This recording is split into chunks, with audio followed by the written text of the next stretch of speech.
네, 오늘부터 우리 누가복음을 함께 강해를 하려고 합니다. 누가복음은 누가가 썼습니다. 누가는 누구였냐? 누가는 헬라인 출신의 의사였습니다. 그래서 유대인이 아니었고요. 그리스 사람이었습니다. 그리스 사람이었고 원래는 직업이 의사였습니다. 의사로서 굉장히 상당한 수준의 지식인이었음을 알 수 있고요. 특별히 당시 헬라 문화나 헬라 철학에 많이 큰 지식을 가지고 있음을 저희가 알 수 있습니다. 또한 동시에 성경에 누가복음뿐만 아니라 사도행전도 누가가 기록한 것입니다. 그래서 신약 성경에 어떻게 보면 3분의 1 정도 가량을 누가가 기록을 했습니다. 그래서 누가복음 1장 1절부터 4절까지 말씀에 그 누가복음을 쓰게 된 목적과 배경이 나오는데요. 이것이 굉장히 특별한 이유는 뭐냐? 대부분 다른 복음서들은 이 복음서를 쓰기 시작할 때 이런 서론이 없습니다. 이런 배경을 얘기하지 않는데 특별히 누가가 이 배경을 쓴 것은 이유는 뭐냐면은 당시 그 헬라 문학서 안에서 흔히 서론을 배경을 설명을 하고 시작을 하기 때문에 그 헬라 문학서를 쫓아서 자신의 저작 목적을 설명한 것을 볼 수가 있습니다. 그래서 1장 1절 말씀에 이렇게 시작합니다. 우리 중에 이루어진 사실에 대하여 이렇게 시작합니다. 여기서 우리는 누구일까요? 우리는 누가뿐만 아니라 12사도 또한 당시에 예수 그리스도의 삶과 죽음과 부활을 목격한 사람들, 특히 초대교회 교인들, 그들이 우리들을 말한 거죠. 자신들 중에 이루어진 사실 이렇게 말합니다. 여기서 사실을 영어 단어로 보시면은 narrative라고 써 있어요. narrative. 사실을 fact라고 안 쓰고 narrative로 써 있는데 narrative로 써 있고 헬라어 원어로 보면은 digest라는 단어 씁니다. digest라는 단어에서 영어 단어 digest라는 단어인데 여러분들 digest가 무슨 말인지 아시죠? digest 소화하다. 소화하다인데 그래서 소화하다는 거는 음식을 소화하는 것뿐만 아니라 지식적으로 생각적으로도 완전히 이해하다 이런 뜻을 가지고 있습니다. 그래서 여기서 사실을 이루어진 사실에 대하여 할 때 이야기에 대하여죠. narrative. 이야기에 대하여 완전히 이해해야 되는 이야기에 대하여 얘기를 하는데요. 이 이야기 여러분들 우리가 이야기를 많이 소화하고 있습니다. 매일매일 삶 가운데서. 여러분 드라마들 좋아하시죠? 드라마를 보시고 드라마의 이야기를 소화하고 계시고요. 영화의 이야기를 소화하고 계시고 어떻게 음악도 이야기를 얘기하고 있는 거죠. 사랑 이야기를 하는 걸 수도 있고 뭐 다른 얘기를 하는 걸 수도 있고 뉴스도 이야기를 하는 거죠. 이게 뉴스도 이야기를 하고 여러 가지 매체를 통해서 우리가 이야기를 섭취를 하고 있습니다. 이해를 하고 있고 소화를 시키고 있습니다. 그래서 근데 이야기가 다 진실은 아니죠. 어떤 거는 허구를 이야기하고 어떤 거는 진실과 현실을 얘기하죠. 그래서 가상적 얘기를 픽션이라고 영어에서 픽션이라고 그러고 진실된 얘기는 넌픽션 이렇게 이야기하지 않습니까? 여러분들 그 사람들이 이제 우리가 이야기를 많이 사고 있는 거 아시죠? 특히 요즘 한국에서 만들어내지고 있는 이야기들이 세계적으로 팔려나가는 거 아세요? 놀랍죠? 근데 그 이야기들이 다 좋은지는 잘 모르겠습니다. 좋은 이야기인지 모르겠지만 아무튼 잘 팔리는 이야기죠. 잘 팔리는 이야기로 많이 팔려나가고 있어요. 음악도 팔려나가고 드라마도 팔려나가고 영화도 팔려나가고 있죠. 근데 여러분들 이야기가 이 세대가 특별히 그 허구적 이야기에 있어서 많이 소비를 하고 있는 거 아십니까? 그리고 또 그 이야기가 결국에는 이야기를 통해서 자신의 삶의 의미를 둘 수밖에 없는 거 아세요? 결국에는 그 이야기를 통해서 우리가 우리 삶의 이야기를 써가는 걸 수도 있습니다. 여러분들 2000년 동안 인류에 있어서 진정한 삶의 의미와 삶의 목적을 이야기한 이야기가 있습니다. 누구의 이야기죠? 예수 그리스도의 이야기. 예수 그리스도의 이야기. 여기서 말하는 우리 중에 이루어진 narrative, 우리 중에 이루어진 이야기, 예수 그리스도의 이야기. 그 이야기, 여러분들 어떠한 이야기를 자신의 삶의 의미로 둘 것인가, 어떠한 이야기에 붙잡혀 살 것인가, 그것이 굉장히 삶에 중요한 영향을 끼치고 있습니다. 여러분들 요즘에 어떠한 이야기에 붙잡혀 살고 계세요? 예수 그리스도의 이야기에 붙잡혀 살고 계십니까? 여기서 처음부터 2절 말씀에 처음부터 목격자와 말씀에 인권된 자들이 전하여 준 그대로 내력을 저술하려고 부들든 사람이 많았더라 그래요. 여기서 처음부터라는 뭐냐? 예수 그리스도의 생애부터 태어나심과 삶과 죽음과 부활의 전체를 처음부터 목격한 사람들, 본 사람들을 말하는 거죠. 본 사람들. 그리고 말씀의 일꾼들, 그것을 예수 그리스도의 이야기를 전하는 사람들, 일꾼들이죠. 같은 사람들을 얘기하는 겁니다. 같은 사람들이 그 내력을 전하여 준 그대로 쓰려고 붓을 든 사람들이 있었다 그러죠. 붓을 든 이유는 뭐냐? 글을 써야 되는 거죠. 글을 쓰는 이유는 뭡니까? 그것을 교회가 이제 급속한 성장을 이루고 있고, 또한 신앙을 확고하기 위해서 이제 말로만 전하지 않고 글로도 전하기 위해서 하는 거죠. 그리고 또 점점 더 처음부터 목격한 사람들의 숫자가 줄고 있는 거죠. 죽어가는 사람도 있으니까. 그래서 그 목격되어진 이야기를 적는다 이렇게 얘기하는데, 여러분들 성경, 특히 예수 그리스도의 이야기를 만들어진 이야기라고 생각하시는 분들이 계시는 거 아십니까? 이거는 그냥 사람들이 만들어낸 얘기야.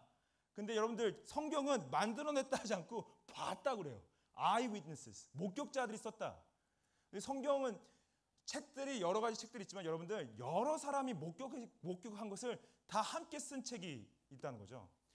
한 사건을 우리가 봤을 때 만약에 5사람이 한 사건을 봤다. 그럼 5사람이 다 똑같이 얘기할 수 있습니까? 다 다르게, 물론 같은 것을 본 걸 얘기하지만 똑같이 얘기하진 않죠. 자신의 관점에서 얘기할 수밖에 없고 자신이 이해한 관점에서 자신의 말로 할 수밖에 없지 않습니까?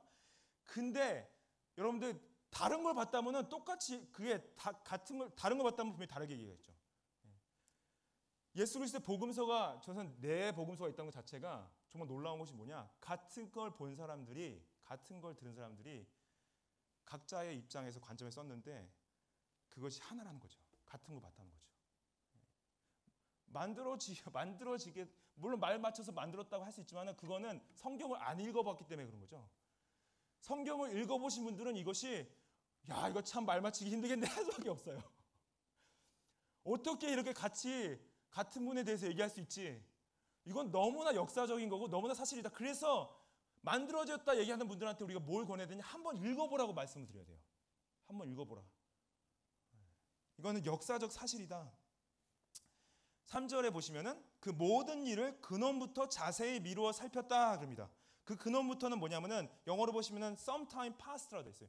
근원부터라는 거는 이제 그 어떤 생각의 근원을 말하는 것이 아니라 사건의 근원, 사건의 처음. 그래서 누가복음이 특별한 이유는 뭐냐면요. 누가복음은 다른 복음서와 다르게 세례 요한의 탄생의 어떤 이야기와 예수님의 탄생의 비에 대해서 더욱 자세하게 이제 쓰여져 있습니다. 특히 이 세례 요한의 엄마 아빠 얘기가 나오는 거죠.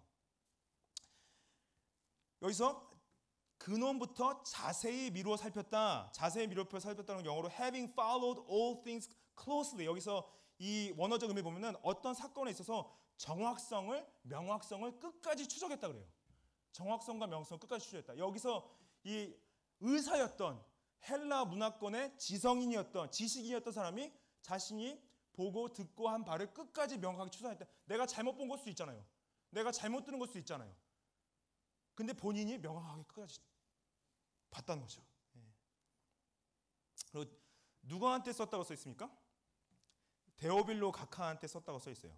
이 데오빌로 가카에 대한 이제 해석차가 좀 있긴 한데 데오빌로의 이름의 뜻이 뭐냐면은 헬라어로 theophilus. theo는 하나님이란 뜻이고 philos는 love란 사랑이란 뜻인데 하나님께 사랑받은 자 아니면은 하나님의 친구. 그래서 데오빌로라는 뜻이 하나님의 사랑받은 자. 그래서 어떤 해석가 분들은 그러면은 이 사람이 어떤 특정한 인물이 아니라 그냥 초대교회 전체를 대놓고 하나님께 사랑받은 자라고 표현한 게 아닐까 생각하시는 분도 계신데 그건 좀 약간 약한 좀 그 포지션 약하고요.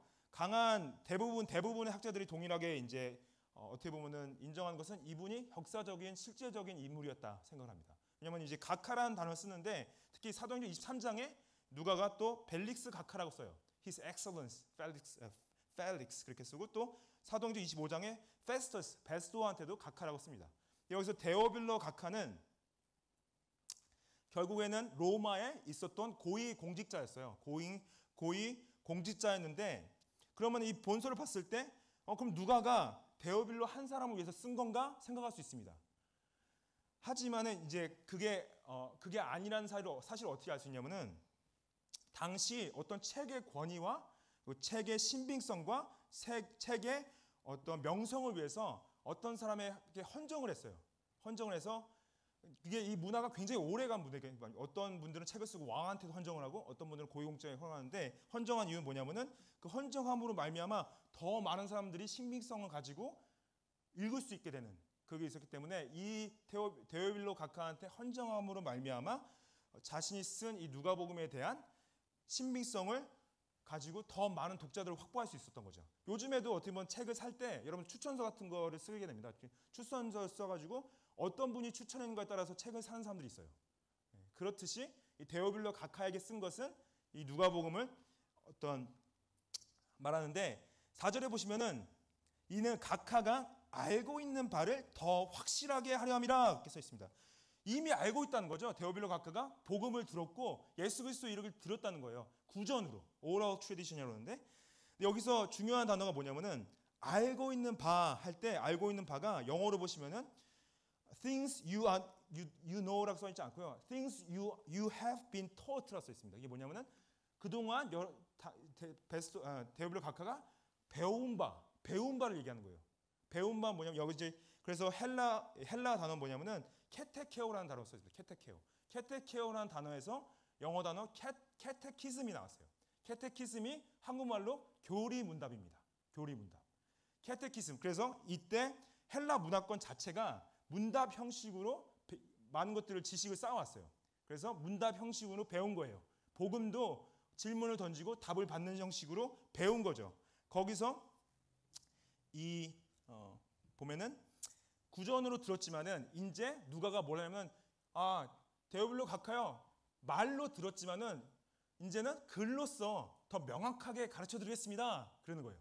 배우십시오. 근데 여기서 더 확실하게 하려 함이라 영어로 보시면 certainty라고 써있는데 헬라어 원어는 아스팔레이안이라는 단어인데 이 원어적 뜻은 뭐냐? 실족하지 않게 하다, 넘어지지 않게 하다, 비틀거리지 않게 하다 그런 거예요. 확실하게 한다는 거는 넘어지지 않게 하다, 비틀거리지 이게 뭐냐?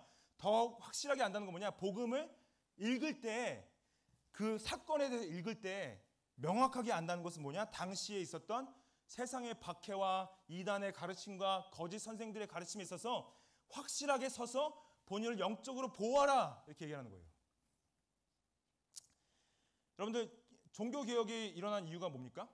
왜냐? 성경이 말하는 걸 성경 그대로 가르치지 않고 오역을 한 거죠. 바꿔서 가르친 거죠. 복음을 잘못 해석한 거죠. 그렇기 때문에 종교개혁이 일어나지 않았습니까? 성경대로 가르치려고. 성경이 말하는 복음을 가르치려고. 여러분들 제가 생각하는 한국에 일어나는 이단들이나 큰 문제들이 왜 일어났을까요? 제가 보기에는 기성교회들이 성경을 성경대로 가르치지 못했기 때문이라고 생각이 듭니다. 잘못된 거를 잘못된지 모르게 가르친 거죠.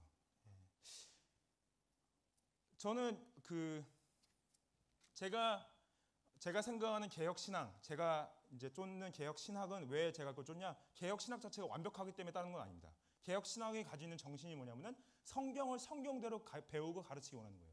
물론 다들 해석의 차이 있고 잘못 해석할 수 있겠죠. 하지만은 그런 정신, 성경을 성경대로 가르치게 하기 원하는 그 마음과 정신을 따라가는 겁니다. 그래서 제가 기초 교리반에 좀 약간 제 열정을 좀 붓고 힘을 쏟는 이유 중에 하나가 뭐냐면은 저는 더 확실하게 알아야 된다 생각이 들어요. 그리고 물론 어렵죠. 그리고 잘못된 것 같기도 하고 질문이 생길 수 있어요. 하지만 더 분명하게 알 때, 더 확실하게 알 때 그것이 하나님께서 원하시는 것이다 믿고 신뢰하기 때문에 그렇습니다. 우리가 믿는 민은요 맹목적인 민항이 아니에요. 하나님께서 우리 이성을 사용하세요. 이유를 쓰십니다. 하나님은 비이성적인 분이 아니라 초이성적인 분이신 거죠. 우리의 이성을 사용해서 성경을 이해하기 원하세요. 확실하게 보기 원하세요. 그래서 이 누가가 가진 서론이 그거를 말합니다. 이루어진 사실에 대하여 처음부터 목격자와 말씀에 이끌어준 자들이 전하여 준 그대로 내력을 저술하여서 그것을 데오빌로 각하가 알고 있는 바를 더 확실하게 하려 함이라. 더 확실하게 하려 함이라. 그래서 그 이야기를 이제 시작을 하는데 1장 5절부터 25절까지 말씀은 세례 요한의 탄생의 배경에 대한 이야기인데요. 특별히 사가랴와 엘리사벳의 이야기가 나옵니다. 그래서 5절 보면은 유대 왕 헤롯 때 그러죠. 이때 헤롯 왕은 BC 37년부터 AD 4년까지 40년 가까이 유대를 다스리는데요. 굉장히 성격이 잔혹하고 굉장히 통치 기간 동안 무고한 생명들의 피를 많이 흘렸다고 합니다. 그리고 예루살렘 주변에 많은 우상 신상들을 이제 세워서 유대인들이 여호와 하나님 섬기지 못하고 우상 신들을 섬기도록 유도를 했다고 그래요. 그래서 사가랴 이 제사장은 사가랴의 뜻은 여호와께서 기억하신다입니다. 구약에 나와 있는 스가랴서 있죠. 그 같은 이름이에요. 여기서 사가랴고 써 있지만은 세카라야. 그래서 여호와께서 기억하신다.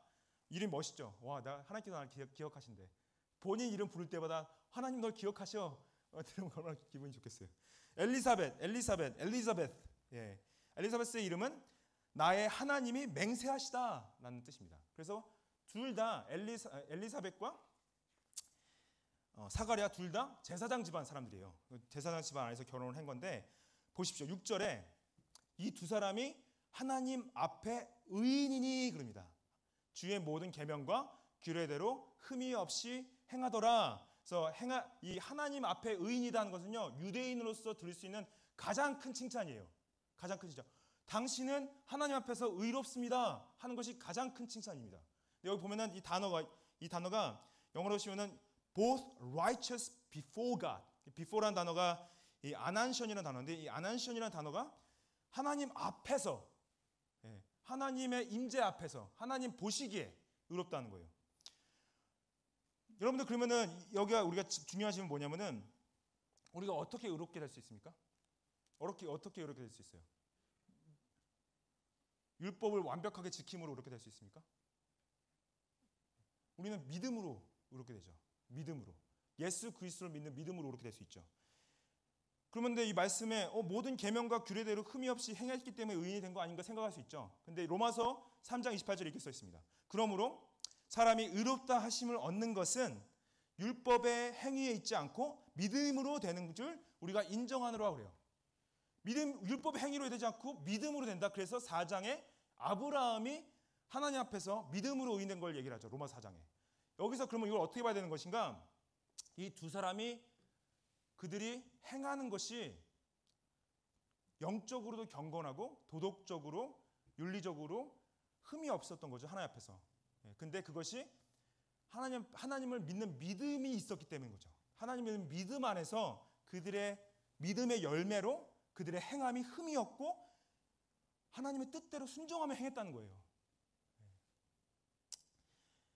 여러분들 우리가 하나님 아시죠? 우리가 믿음으로 의롭게 된 자들이지만은 우리가 완벽할 수가 없습니다. 사가랴와 엘리사벳도 완벽하다는 얘기를 하는 거 아니에요. 근데 믿음의 열매로서 우리가 우리 삶이 영적인 경건뿐만 아니라 윤리적으로 도덕적으로도 하나님 앞에서 온전히 쓰고자 하는 노력들이 있다는 거죠. 여러분들 가장 슬픈 소식들이 뭐예요? 어떤 기독교의 교인분들이 하신 분들이 비도덕적으로 비윤리적으로 행했을 때 우리가 상처받고 힘들어하지 않습니까? 근데 우리가 물론 우리도 사람들한테 상처 줄 수 있죠. 근데 그렇게 행한 게 아니라 우리 안에 어떠한 하나님에게 받은 그 믿음으로 받은 그 의로 말미암아 우리 안에서 하나님 앞에서 의롭게 살고 싶다. 하나님께 순종하고 싶다. 그런 마음의 열망이 있어야 된다는 거죠. 근데 그것이 어떻게 가능하냐? 사람 앞에 쓰기 전에 하나님 앞에 섰을 때 할 수 가능하다는 거예요. 아난션, 하나님 앞에 섰을 때. 그리고 여러분들 이 엘리사벳과 사가랴가 하나님 앞에 의로웠지만은 어려움이 있었습니다. 어떠한 어려움이 있었냐? 7절 말씀에 엘리사벳이 잉태를 못함으로 그들에게 자식이 없고 두 사람의 나이가 많더라. 어디서 많이 들어본 얘기죠. 부부인데 되게 오랫동안 결혼한 지 오래됐는데 자녀가 없어요. 성경 안에서 좀 반복되는 주제이긴 한데 이 당시 특히 예수님 이 당시에 자녀가 없음으로 말미암아 수치가 엄청났습니다. 그리고 또 자녀가 없는 것을 저주받았다고 생각했다는지 아니면 죄인이라까지 생각했어요. 어떤 분들은 자녀가 못 나시게 되면은 이혼 사유까지 됐습니다. 근데 보십시오. 이분들이 사가랴와 엘리사벳은 뭐냐? 하나님을 원망하기보다는 하나님께 기도했다는 거예요. 하나님을 의지했다는 거죠.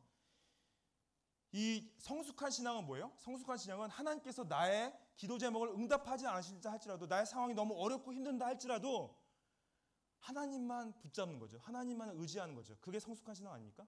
또 이게 정말로 굉장히 좋은 예인 게 뭐냐면은 남편분과 아내분이 함께 하나님 앞에서 의로움을 받은 거예요. 이런 예가 많지가 않습니다. 정말 드물어요. 성경 안에서. 사가랴. 그래서 여러분들 저는 교회 안에서 이렇게 부부분들이 같이 와서 앉아 계신 분들 보면 너무 아름다워 보이십니다. 예. 너무 아름다워 보이시고 같이 하나님 앞에서 믿음 생활한다는 게 여러분은 엄청난 축복인 것 아시고 그리고 기도할 때 교회 내에 아직 아내분이나 남편분이 믿음이 없으신 분들에 위해서 제가 기도를 많이 해요. 하나님 그 남편분을 통해서 아내분이 믿음을 갖게 하여 주십시오. 그 아내분을 통해서 남편분이 믿음을 갖게 하여 주십시오. 같이 하나님 섬길 수 있는 축복된 가정이 하여 주십시오. 왜냐하면 결혼이라는 언약 자체가요. 함께 영적인 연합을 하는 거기 때문에 같은 영을 갖지 않으면 진정한 연합, 결혼의 연합을 할 수가 없습니다. 그리고 함께 하나님 앞에서 서로를 세워주면서 믿음을 쌓아간다. 예, 여러분들 마지막으로 남편분과 아내분과 손 붙잡고 기도한 적이 언제세요? 제가 이 얘기를 일부 얘기했다가 제 아내 얼굴이 딱 떠오르더라고요. 아 이거 엄청 찔리네. 같이 같이 우리가 믿음을 서로 세워가는 거죠. 함께. 예. 그럴 때 하나님께서 기뻐하신다는 거죠. 오늘 이 또 8절 말씀에 보시면요. 사가랴가 그 반열의 차례대로 하나님 앞에서 제사장의 직무를 행했다 그래요. 여러분들이 놀라 그냥 제사장의 직무는 본인이 제사장으로서 해야 될 직무인데 누구 앞에서 했냐가 굉장히 중요합니다. 누구 앞에서 했냐? 누구 앞에 써 있어요? Anantion, before God, before God. 하나님 앞에서 자기 직무를 했다는 거죠. 이게 왜 중요하냐? 여러분들 우리의 삶 가운데서 우리가 하는 모든 일이 하나님 앞에서 하는 일이라는 걸 기억하셔야 됩니다. 직장에 가셔서 하시는 모든 일들이, 집에서 하시는 가사의 모든 일들이, 그리고 또 학교에서 하는 공부의 모든 일들이, 은퇴하시고 은퇴 시간들을 사용하시는 모든 일들과 시간이 하나님 앞에서 쓰여지고 행동되어지고 말아지고 생각되어진다. 그것을 사가랴가 보여주고 있는 거예요. Before God. 하나님 앞에서 했다.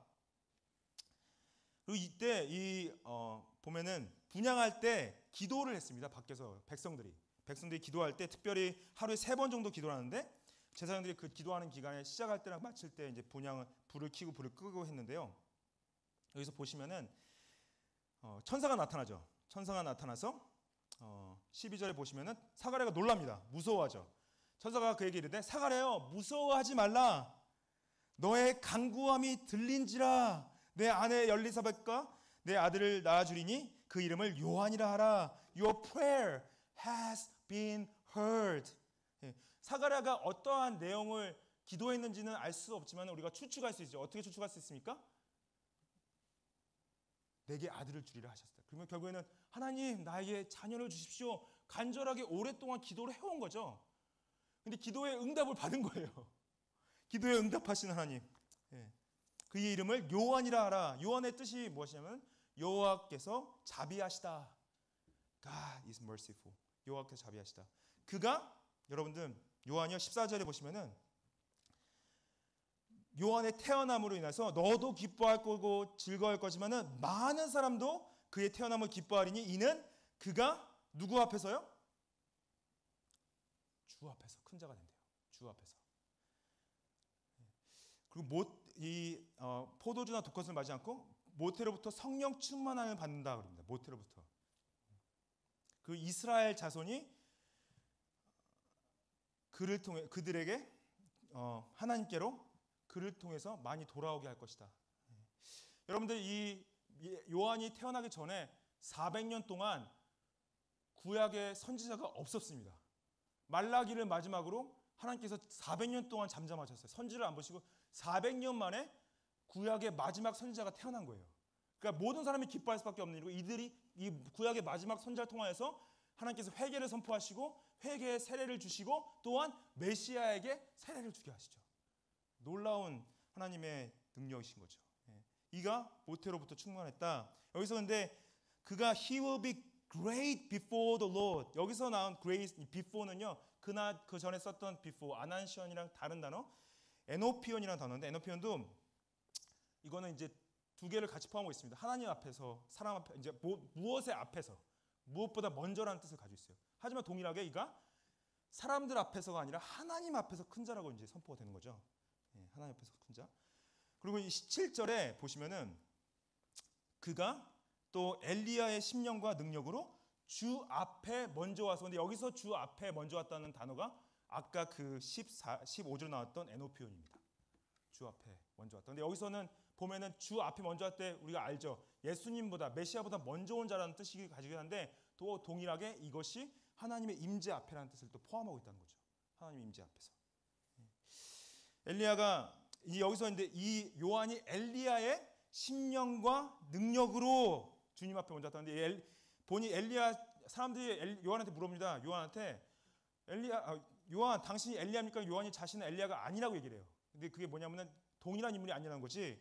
본인이 하나님께서 엘리야에게 주셨던 능력과 심령을 가지고 사역을 한 거죠. 엘리야가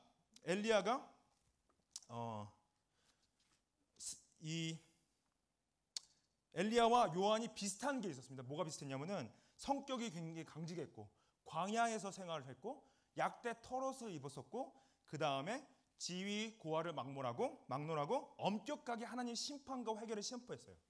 예. 그래서 어떻게 보면 하나님께서 그 예언을 이루신 거죠. 마지막 때에 내가 엘리야를 보내겠다는 것이 세례 요한을 말하는 거죠. 예. 근데 이가 뭘 하냐? 아버지의 마음으로 자식에게 돌아오게 한다 그래요.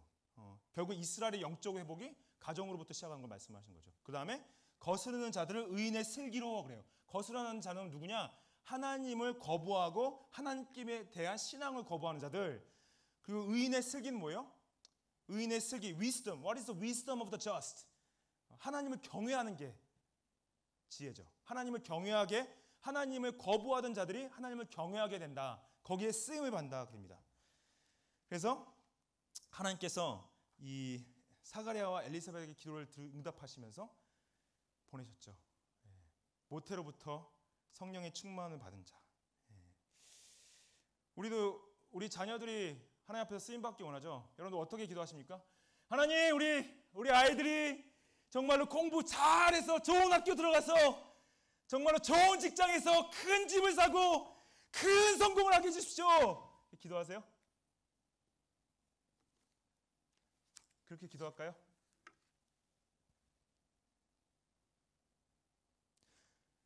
하나님, 우리 아이들이 성령 충만하게 모태로부터 성령 충만해서 이 죽어가는 마지막 세대 하나님의 복음을 선포하는 주님의 구원을 선포하는 하나님의 자녀들로 세워주십시오.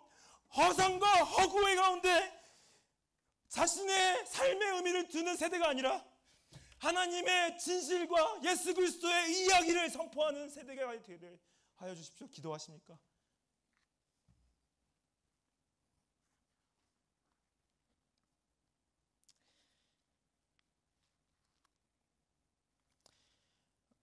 이 이노피아라는 단어가 한 번 더 나오는데 어디 나오냐 한번 보십시오. 18절, 19절에 사가랴가 천사에게 이르되 내가 이것을 어떻게 알리오? 내가 늙고 아내도 나이가 많으니라. 여기 의심하죠. 놀랍게도 기도했는데 기도가 응답받았는데 의심해요. 하나님, 이거 많이 들어봤죠? 아브라함과 사라도 똑같은 말 하지 않습니까? 내가 나이 들었는데 어떻게 하나님 아이가 가집니까? 그러니까 천사가 대답하여 가로되, 천사가 뭐라고 하냐면은 나는 누구 앞에 서 있다고 그래요? 나는 가브리엘 천사다 그러지 않고 놀랍게도 나는 하나님 앞에 서 있는 가브리엘이다 그래요. 에노피온. I stand in the presence of God. 천사가 말합니다. 난 하나님 앞에 서 있다. 이 가브리엘은 이름 뜻 자체가 하나님의 사람이라는 뜻인데요. 놀랍죠? 하나님의 천사가 아니라 하나님의 사람이라는 뜻인데 이게 천사도요. 내가 너 앞에 서 있는 게 아니라 나는 하나님 앞에 서 있어 그러는 거예요. 근데 이 사가랴가 하나님 말씀을 의심했기 때문에 7일을 당합니다. 보면은 20절에 보라 이 일이 되는 날까지 내가 말 못하는 자가 되어 능히 말을 못하리니 이는 내가 내 말을 믿지 아니함이거니와 때가 이르면은 내 말을 이루어지리라 하더라. 백성들이 사가랴를 기다리며 그가 성전 안에서 지체함을 이상히 여기다가 그럽니다. 말을 못하게 되죠. 벙어리가 돼요. 그래서 요한이 태어날 때까지 벙어리로 지내게 됩니다. 이 22절에 23절 보시면은 이제 그가 나와서 그들에게 말을 못한다 말이 나오는데 백성들이 뭐냐면요, 기도가 끝나고 분향이 마치면 나와서 제사장이 축복 기도를 해줍니다. 근데 제사장이 나와서 축복 기도를 해주는데 말을 못하는 거예요. 벙어리를 있는 거예요. 그러니까 이상하게 본 거죠. 저 사람이 환상을 봤나? 다들 집에 돌아갑니다. 직무를 마치고. 24절 25절에 이후에 그의 아내 엘리사벳이 잉태하고 5달 동안 숨어 있으며 이르되 주께서 나를 돌아보시는 날에 사람들 앞에서 내 부끄러움을 없게 하시려고 이렇게 행하심이라. 그 엘리사벳이 5달 동안 숨어 있었다는 의미를 우리가 나이 들어서 아이를 가졌기 때문에 부끄러워서 5달 동안 숨어 있었다 생각하면 안 됩니다. 왜냐? 그 다음 구절이 설명한 거죠. 왜냐하면 주께서 나를 돌보신 날에 사람들 앞에서 내 부끄러움을 얻게 하셨다. 자랑해야 되는 거죠. 나이가 들었는데 하나님께서 나의 기도에 응답하셔서 나에게 아기를 주셨어요. 자랑하고 싶은데 왜 그렇다면 이거를 왜 5달 숨어 있다고 생각하냐? 물론 이제 이것도 그냥 추측이긴 하지만은 분명 엘리사벳이 이것을 나가서 자랑하고 다니기보다는 경건하고 의롭기 때문에 하나님 앞에서 기도와 말씀 가운데서 이것을 하나님을 찬양하고 기도 가운데 5달을 보내지 않았나, 그렇게 추측을 해볼 수가 있습니다. 사람들 앞에서 내 부끄러움을 얻게 하셨다는 거죠. 여러분들 우리 삶에 부끄러움이 많이 있습니다. 부끄러운 것들이 많이 있죠.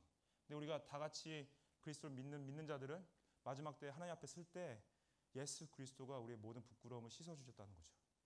그래서 우리가 그분의 의로서 사람들 앞에서 부끄러움 없이 설 수가 있습니다. 여러분들 혹시 의심하세요? 하나님이 내가 기도하는데 들으실까? 설마 응답하실까? 이거 성경이 정말 진짜일까? 이거 다 거짓말 아니야? 의심이 드세요? 읽어보십시오. 그리고 믿으세요. 기도할 때 믿음으로 기도하십시오. 의심으로 기도하지 마십시오. 말씀을 보실 때 믿음으로 읽으십시오. 의심으로 읽지 마세요. 하나님께서 예수 그리스도를 진리로 보내셨습니다. 그분은 2000년 동안 그분이 진리임을 증거하셨습니다. 우리가 정말로 믿고 확신할 수 있습니다. 그리고 우리가 물론 우리 안에 의심이 있죠. 의심이 있을 수 있어요. 하지만은 하나님 기뻐하시는 것은 우리의 의심보다 믿음이다. 믿음이다. 하나님 앞에서 살아간다는 건 뭡니까? 하나님 앞에서 살아간다는 것은 하나님의 은혜 앞에서 그분께서 우리를 구원하신 그 은혜로 우리가 윤리적으로 도덕적으로도 흠이 없이 살기 원하는 거죠. 흠이 없이 살기 원하고 어려운 상황 가운데서 응답이 없을지라도 우리가 주님만을 붙잡고 끝까지 기도하면서 우리에게 주신 모든 임무를 하나님 앞에서 행하시기를 축복합니다. 같이 기도하시겠습니다.